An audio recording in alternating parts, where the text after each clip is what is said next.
жалпы сіз осыған дейінгі біраз инстаграмда стористеріңізде де өзіңіз айттыңыз, депрессияға түстім дедіңіз. Бір жыл бұрын, бір жыл бұрын. Былтырғы иә. Енді депрессияға түскеніңізді қашан және қалай байқадыңыз, қалай түсіндіңіз мен депрессияда жүрмін дегенді?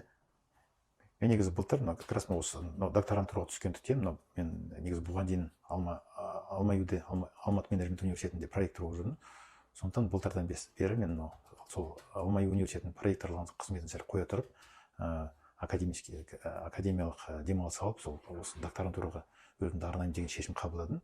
Сондықтан былтыр мен академиялық осы демалыста жүрген кезде сол кезде байқай бастадым, кішкене бір өзгерістер пайда болды. Бір что-то уже денсаулығымда әртүрлі қырлар шыға бастады, бір сырлары қыр-сыр шыға бастады, бір ана жерім ауыра бастады, мына жерім ауыра бастады. Сосын қарасам бір әлсіздікті сезіне бастадым. Негізі әлсіздікті соңғы бір жарым жылда емес, сол кезде сезіне бастадым. Негізі әкем қалай ауырып, сол қайтыс болғаны бар, несі бар, соның бәрі әсер етті ме, әйтеуір сол кезден басталды негізі. Сосын соңғы уақыт былтырлар күшейе бастады. Кәдімгідей әлсіз бола бастадым, ешқандай энергиям жоқ. Мысалы, бірнәрсе жазамын десем, оқимын десем, оқығым келмейді, ұйқы тарып тұрады, басым ауырады, сосын давлением. Сосын тура сол кезде мен түсіндім, что менде бір процесстер жүріп жатқан. Психологтарға бардым, психотерапевтерге бардым, әртүрлі курстарға бардым. Сөйтіп жүрген кезде бір психотерапевт как раз бәрін тыңдап алып, сөйтіп айтты ғой, сіздің негізі депрессияңыз, бұрынға енді айттым ғой, мемлекеттік қызметтен бір әртүрлі сәтсіздіктер болды дедім, бір көңілден шықпайтын нәрселер болды, бір әртүрлі бір ренжулер болды. Сөйтсем соның бәрі сол былтырлар сол жиналып келіп сол былтырлар шыққан екен. Былтырлар шыққанда себебі сол кісі айтты, сіздікі мынау депрессияңыз былай айтқанда бір ауыр түрдегі депрессия деді. Себебі как раз соның шын айтқанда мен салдарын көрдім. Себебі мен тура сондай жағдай, бағанағыдай ауыр жағдай, айтып отырмын, әлсіздігі, мынау энергия кеткені, күшім кеткені, сосын ешнәрсе істегім келмейтіні, соның бәрі басым ауырып, давление болған, соның бәрі 6-7 айдай бойы, мысалы, сол бойы тұрды. 6-7 айдай бойы, мысалы, мен емін таппай жүрдім. Сондықтан депрессия негізі сол былтыр сондай қиын жағдайға түскенім бар. Өзімді нашар сезіне бастадым, керексеңізде бір өмірден түңіліп кеткен кездерімде болды, тура сол кезде. Негізі айтып отырмын, себептер сол бұрынғы барлық қиындықтардың бәрі сол шыққан екен сол былтырғы жылы. Негізі бұл депрессия деген психикалық ауруға да жатады екен. Адам сөйтіп жүрген кезде ішіндегі бәрін жинай берсе, сол бір кезде әйтеуір шығады екен.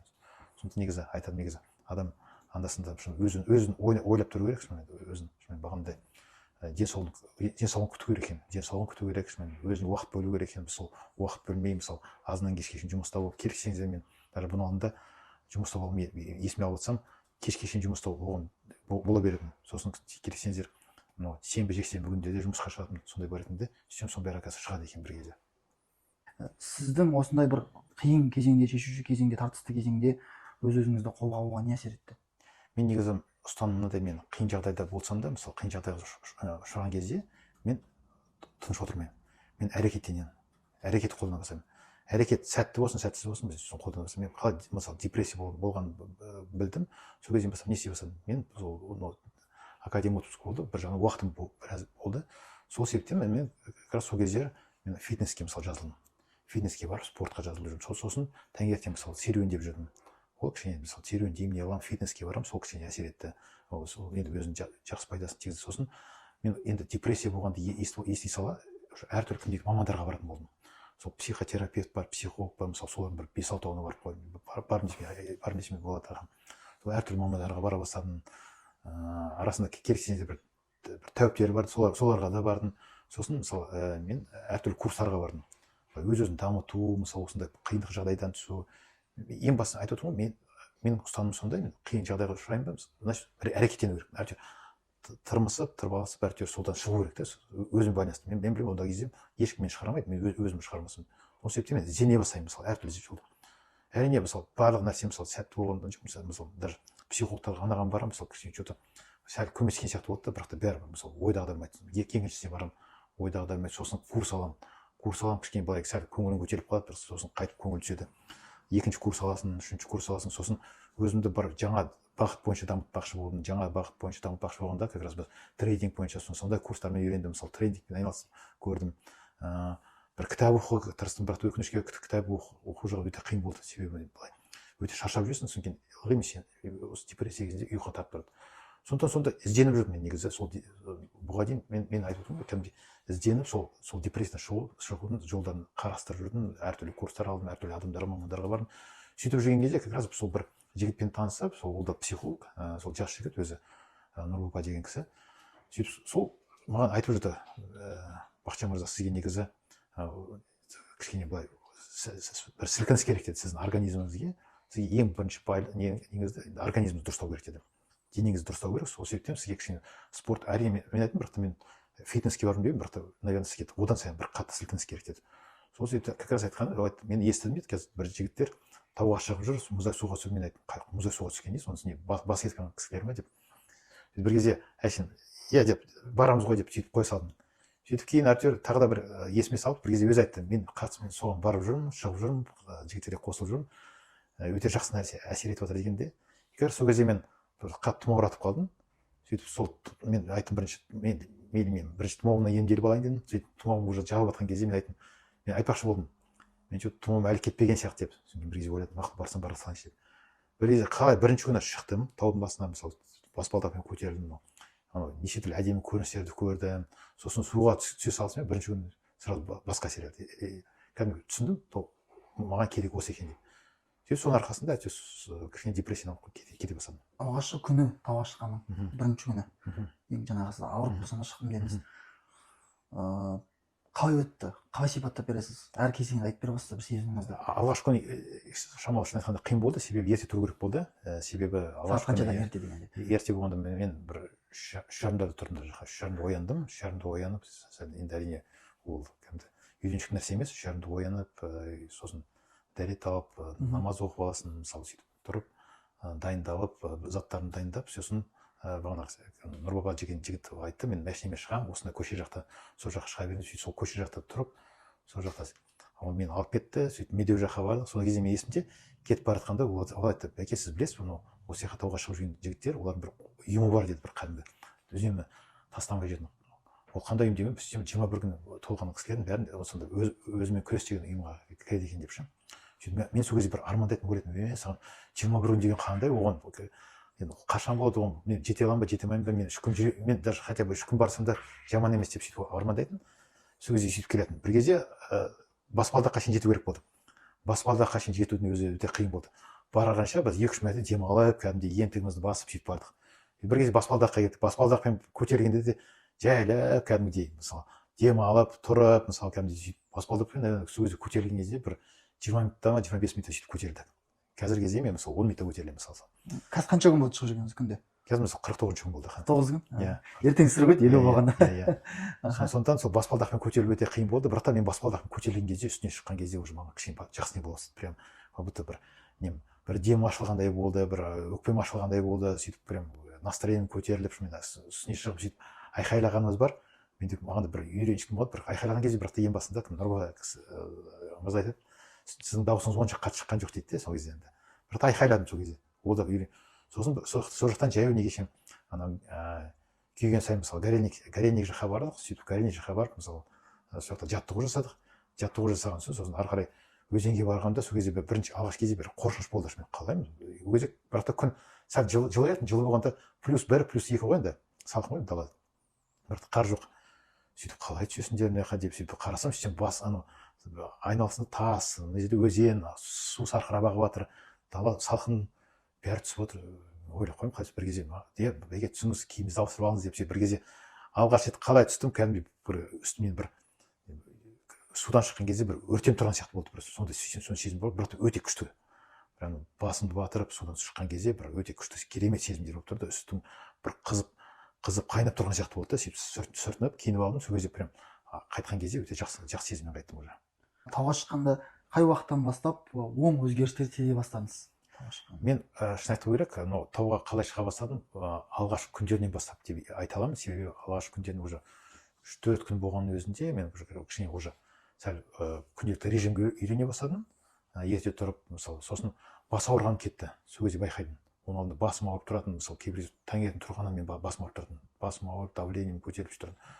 Басым ауырғанда басылды, давлениемді сезбейтін болдым уже алғашқы күндердің уже бір аптаның ішінде уже давление сезбейтін болдым. Сосын бір аптаның ішінде уже мен байқап жүрсем, уже кәдімгідей уже медеудің үстіне шығудың өзі маған жеңілдей бола бастады. Соны сезе бастадым, уже жеңіл деген. Сосын жалпы көңіл күйім уже дұрыстай бастады. Уже кішкене сабырлы бола бастадым, мысалы, ашуланбай, не қылмай, мысалы. Сосын ең бастысы мен негізі бара түсінгенім бір где-то ол екінші аптадан бастап па, екінші аптадан үшінші аптаға кезінде уже мен уже негативтік ойлардан айырыла бастадым. Енді толық айырылдым деп айта алмаймын, бірақ та негативтік ойларды уже көп ойламайтын болдым. Бұрын сондай едім, мысалы, даже таңертең тұрғаннан уже негативтік ойлармен тұрамын, мысалы. Бір таңертең ерте тұрғанда уже как будто бір өзіме өзі бір негативтік ойлар келетін. Ана жерде мен тұрғаннан уже негативтік ойлардан азаятын болды, мысалы. Соны байқадым. Шыққалы өмірде, өзіңіз жеке сезімден басқа өміріңізде қандай өзгерістер басталды? Ортаңыз қалай қарады сізге? Ең бастысы мен тауға шыққанның тағы да бір жақсы не жері, бұл әрине өзенге түсу, мынау денсаулығымнан бөлек негізі маған орта ұсынады. Орта демекші, сол шығып жүрген жігіттердің көбісі 35, мысалы, сол 40 жас арасындағы жігіттер менен әлдеқайда кіші. Бірақ та менен әлдеқайда кіші болса да өте ақылды, өте іскер, көздерінде оттар жанып тұрған сондай патриот, елдің қамын ойлайтын сондай жігіттер, көбісі кәсіпкерлер, мысалы. Шын айтқанда көп нәрсе мен солардан үйреніп жүрмін. Мен даже соларға ашық айтамын, сен қанша жас кіші болсаң да мен сен әңгімесі өте жақсы, мысалы. Сосын олар соқта құр жүрмей, біз тағы да әртүрлі идея, әртүрлі бір идеяларды талқылаймыз, мынау ел мәселесін талқылаймыз, мысалы, сондай жақсы нәрсе айтып отырмын ғой. И шыққан сол топ болып шыққанымыз өзі өте күшті, керемет. Бір-бірімізге мысалы қолдау көрсетеміз. Сосын таудан шыққаннан кейін төменге түсіп, мысалы, шай ішеміз, кофе ішеміз. Соның бәрі әсер етті. Және әрине мен мысалы уже шығып, кейін мынау суреттерім салып, мынау рилстарым салып сөйтіп неге Инстаграм, мынау шын айтқанда оның алдында бір жарты жыл бойы мен әлеуметтік желіге шықпай кеткен едім. Сөйтіп әлеуметтік желілерге қалай шыға бастадым, елдерде уже қарай бастайтын болды, бәрі қызға қарайтын болды. Себебі мысалы мен ешкім ойлап та көрмеген ғой, мен суға түсіп, мысалы қыстың күні сөйтіп сонымен айналысады деп. Сөйтіп бәріне сұрақтар пайда бола бастады таныстарымнан. Бәке, ол қандай су, не үшін түсіп жүрсің, не болып кетті өзің, абайлап жүр, ауырып қалма деген мысалы сондай да сұрақтар пайда бола бастады. Шын айтқанда енді таныстарым мен туысқандарым арасында сондай әртүрлі сондай ойлар бола бастады. Кейбіреулер бір түсіністікпен қарады, кейбіреулер бір кішкене сәл абайлықпен қарады, кішкене абайлау керек, кейбіреулер мен ойымша бір шамал бір басқа да ойлар болды деп ойлаймын. Не болып қалдым, бас кетіп қалды ма деп ше, ондай да ой болды деп ойлаймын. Ал енді үйіңізде жұбайыңыз, балаларыңыз қалай қарады? Жұбайым, балаларым, олар басқаша. Мен сосын есімде бір апта өткеннен кейін балаларымнан сұрап отырмын, сендер реакцияларың қандай десем, папа біз үшін шок дейді, сіздің өйстіп таңертең күнде тұрып, таңертең тұрып дейді, ерте ғой, сағат 4-те тұрып, мысалы, кетіп қаламын. Күн шықпай. Күн шықпай 4-те тұрып кеткеніңіз, күнде барып жүрген, сосын мұздай суға түскеніңіз біз үшін енді ерекше не беріп жатыр дейді, өзіміз таңғалып жүрміз дейді, соған дейді. Сондықтан бір жағынан олар өздері де байқай бастады, балаларым айтады екен анасына, әкеміз бұрынғыдай ашуланбайды, уже тып-тыныш бола қалды деп. Сондықтан үйде де сонысы байқала бастады. Осы уақыт аралығында отбасыңызды алып шықтыңыз ба Күйгенсай жаққа? Таңертең болмаса уақытта. Күйгенсайға емес, біз отбасымызбен медеудің үстіне көтерілдік, сөйтіп сол көрсеттім. Жалпы сонда сіздің депрессияңыздан шығуға түрткі болған негізгі заттың бірі, енді әлбетте бірінші ретте өзің айтқандай әрекетке ұмтылыс өзіңіздің. Екіншіден оны ары қарай ілгерілеткен ол күнделікті тауға шығу, суға түсу. Енді былай сұрақ қойсақ, физикалық белсенділік деп айтсақ болады. Бұдан басқа қазіргі уақытта депрессиямен күресуге сізге не көмектесіп жатыр? Не істеп жатырсыз бұдан басқа? Тауға шығып суға түскеннен басқа? Тауға шығып суға түскеннен басқа мен ғылыми жұмыспен айналысып жатырмын. Ғылыми жұмысым барына қуанамын, осындай мен тақырыбым барына, мысалы, мен осы докторантурада оқып жатқан қуанамын, мен алдымда тұрған бұл мақсат. Сол мақсаттар маған көмектесіп отыр. Қазір уже менде кішкене басқа мақсат. Енді бұның алдында мақсатым сол мемлекеттік бағдарламалар жасау болса, қазір менің мақсатым енді ғылыми жұмысында аяғына шейін жеткізу, дұрыстап аман-есен қорғап алу, осы 1-2 жылдан кейін мысалы сондай мақсат болып тұр. Сосын келешекте мысалы мен келсеңіздер, сол кәдімгі өзімді ғалым ретінде көріп отырмын да, кәдімгі ғалым, танымал ғалым ретінде, мысалы, неше түрлі идеялар бар, мысалы, мемлекеттік саясат бойынша мысалы жақсы идеялар бар, және сол тек қана идеялар ғана емес, ол идеяларын және іске асыра алатын, мысалы, сондай ғалым ретінде көріп отырмын. Сол әрине мені шабыттандырып отыр. Сол қазір шын айтқанда суға түскеннен бөлек мен сол ғылыми жұмыспен айналысып жатқан, сонымен қазір көңілім бөлініп жатыр. Сосын мен бір жағынан тағы да айтып отырмын, жаңа сала мынау трейдинг, мысалы сонымен де айналысып жатырмын. Мысалы ол да маған өте қызық болып жатыр, оны да көріп жатырмын.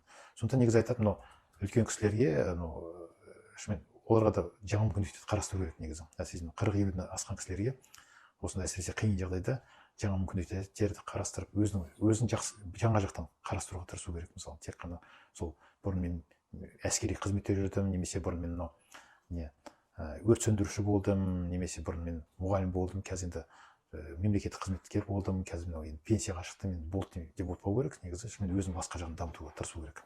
Сіз тауға шығып суға түскелі сіздің өнімділігіңіз артты ғой сонда? Өнімділігім артты осы деп айтуға болады. Өнімділігім артты, бірақ әрине бұл кішкене режимді өзгеруіне әкеліп соқты. Себебі мысалы менде режим өзгерді, менде ұйқы өзгерді. Менде бұға дейін егер мен сағат 1-ге шейін мысалы жатпай жүретін болсам, мысалы қазір уже сағат 10 жарым, мысалы 11-ге дейін жатып қалатын болдым, мысалы 11-ге шейін жатып қалатын болдым, ерте тұратын болдым. Сосын мынау тамақ жағында мысалы қазір мен уже өзгерттім. Себебі мен бұрындары мысалы кеш тамақ жедім, шын айтқанда бір 8-9-да тамақ жеп едім. Қазір мен мысалы уже сағат 5-ге шейін тамақ ішуге тырысып жүрмін. 5-ге шейін кешкі тамақты ішемін. Уже болды уже. Кешке ішетін болсам, әшейін бір шынаяқ шай ішемін. Себебі енді шайға үйреніп қалғанбыз әбден уже. Құр шайдың өзін ішемін, сосын шайға бөлек мысалы өрік мейіз сондай жеу мүмкін. Сізде өзіңіздің сол 40 пен 50-ның арасында 60-тан асқан сол кезеңдегі қатарластарыңызға қандай үндеу жасайтын едіңіз? Осы жағдайда түсетін болса олар, осыны сезіне бастаса, осы симптомдар оларда пайда болса, не дейсіз оларға? Негізі мен түсінгенімше, негізі көп адамдарды мазалайды екенсіз. Менде былтырдан бері мен әлеуметтік желілерден көп байқап жүрмін. Мысалы көп осындай әртүрлі мысалы бір адамдардың жағдайлары мысалы сол сипатталып жатыр. Мысалы келсеңіздер, мысалы былтыр әлеуметтік желіде мындай бір ақпарат жүрген, мынау кезінде бізде мынау әскери теңіз күштерінің қолбасшысының орынбасары болған кісі контр-адмирал қазір таңда Астана қаласында мысалы таксист болып жүр екен. Себебі ол қызметке кететін алдында бір істі болып қалған, сол бірақ та кейін ақталып шыққан, бірақ та жұмыстан кетіп қазір таксист болып жүр екен.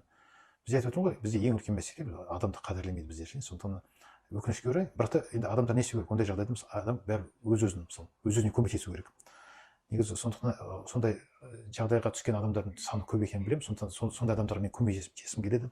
Мен негізі мақсатым қазір мына өзім кішкене сәл қалпыма келгеннен кейін сол өз әлеуметтік желі арқылы сондай кісілерге арнайы бір канал ашып, сол 40-50+ деген арнайы бір жоба сияқты сол кісілерге қазір өзім ақыл кеңесімен бөліспекшімін.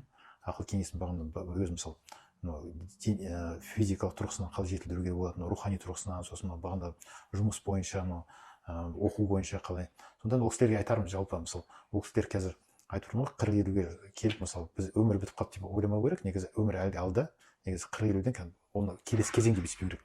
Келесі кезең мен ары қарай дамимын, ары қарай жаңа мүмкіндіктер ашамын. Керексеңіздер 40-50-ден кейін даже жаңағыдай оқуға болады.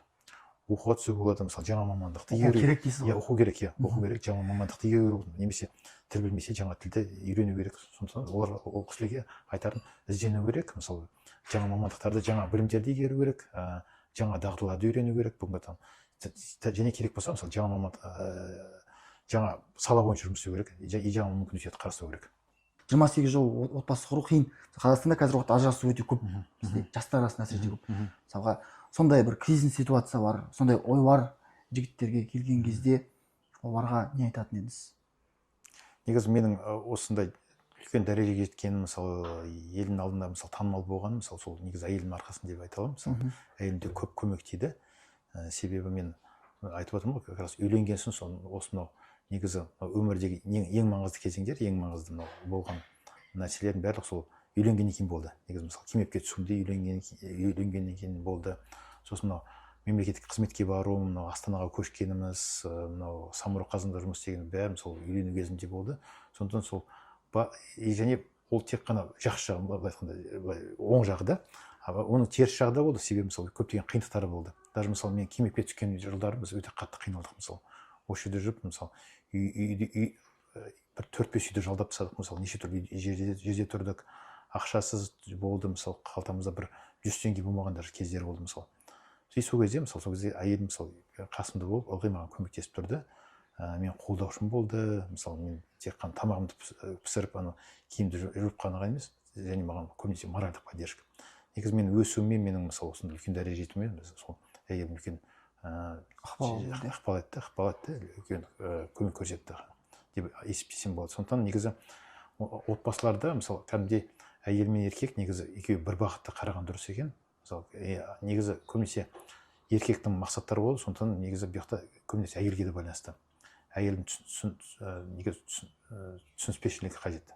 Әйелдің түсініспешілігі қажет, әйел мысалы кәдімгі қолдау қажет, мысалы сондай сәттерде еркегін қолдау жағынан. Бұл жақта енді кәрине біз қазір енді кішкене сәл феминизм уақытында өмір сүріп келе жатырмыз ғой, бірақ менің ойымша негізі әйелдің сол жағын именно үйді қалыптастыруда, семьяның берекесін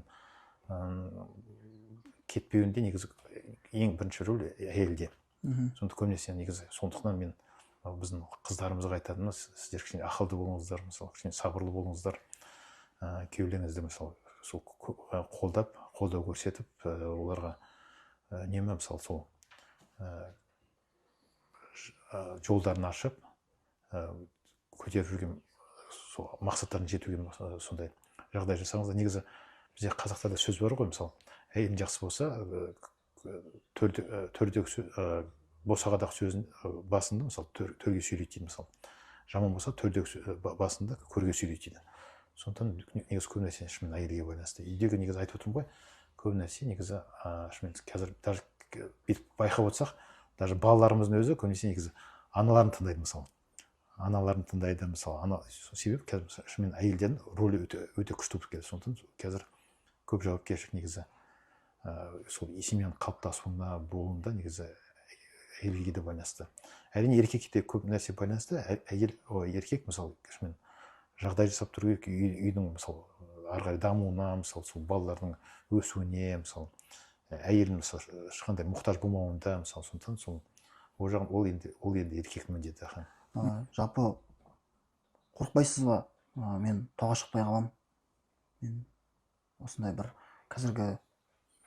қазіргі темпті бұзып аламын деген бір қорқыныш бола ма сізде, әлде болмай ма? Шын айтқанда кейбір кезде сондай қорқыныш болады. Енді адамбыз ғой бәріміз, мысалы кейбір кезде мен ойлап қаламын да, мысалы мен қазір күнде шыққан сайын кәдімгі шүкіршілік етемін де, мысалы осындай шүкіршілік, мысалы күнде шығып неғып жүргенмін деп, мысалы тауға шығып, суға түсіп жүргенмін. Бірақ кейбір кезде бір сондай ойлар да келіп қалады, мысалы мен енді жас емеспін. Бір күн мысалы бір жерім ұстап қалып, мысалы жатып қалмайын ба деп дегенде ше, бір немесе суықтап қалып демекші, бір кері әсер тигізіп қоймай ма деп, кейбір андай да ой болып қалады. Бірақ шынымен ондай қорқынышты болады енді адам болғандықтан. Бірақ та мен енді бәрібір енді позитивті қараймын да, мен ойлаймын бәрібір осы қанша мүмкіндігім болғанша мысалы сол тауға шыға бергім келеді. Қазір бір жағынан бізде жақсы жері, біз айтып отырмын бағанда, осы тауға шығатынның арасында өзімен күрес деген кәдімгідей бір үйім бар деп ше. Соның жақсы жері бәрібір өз-өзіміздің тәжірибемізбен бөлісіп тұрамыз. Сосын кім көп күн шығып жүр, мысалы солар 250 күн шыққандар бар, 300 күн шыққандар бар, 200 күн шыққандар бар, мысалы 150. Солар мысалы несі жетістіктері бізді ынталандырады, қанаттандырады. Мен мысалы сондай даже армандаймын, менде де сөйтіп әйтеуір бір күні мен 200 күн болды, мен тауға шығып жүргенмін деп сөйтіп айтып отырсам деп ше, соған шейін жетсем екен деп. Қорытынды бір ойыңыз айтсаңыз, жалпы жастарға болсын, кімге болсын, не айтатын едіңіз өзіңіз? Жалпы осы біраз жыл ғұмырда түйгеніңіз. Мен негізі жастарға айтарым, енді мен бұрын мен есімде мемлекеттік қызметте жүрген кезде мен қарамағымдағы қыздарға, жігіттерге айтармын, мемлекеттік қызметте ең басты қасиет қандай деп сөйтіп бәрі айтады. Енді профессионализм болу керек, анадай қасиет дұрыс деймін, ол болу керек. Бірақ ең бірінші қасиет ол адамгершілік, адами қасиет. Адам болып қалу керек. Даже мемлекеттік қызметкер бол, бизнесмен бол, оқытушы бол, кім болсын да, мысалы адами қасиет. Сондықтан негізі адами қасиет ең бірінші орында. Мен әлі күнге шейін айтып отырамын, мысалы мен шын айтқанда даже қиын сәттерде, даже мен осындай, мен таныстарым көп болғаны, сол мен мысалы маған күш береді, сол мені шабыттандырады. Мен даже қиын сәтте болып тұрған кезде, любойына звондап, мысалы, мен сенімен кездесейін деп едім, бір әңгімелесейін деп едім, сенің кеңесің керек деп не қылсам, бәрі дайын тұрады. Даже керек десеңіз, бүкіл республика бойынша мен таныстарым бар, даже кезінде бірге жұмыс істеген. Любой жерге звондап, осындай, сен Ақтөбе қаласын тұрасың ғой, Ақтөбеде мынандай бір проблема шығып қойып еді, көмегіңіз керек десем, мысалы, мен көмесетін адамдар бар.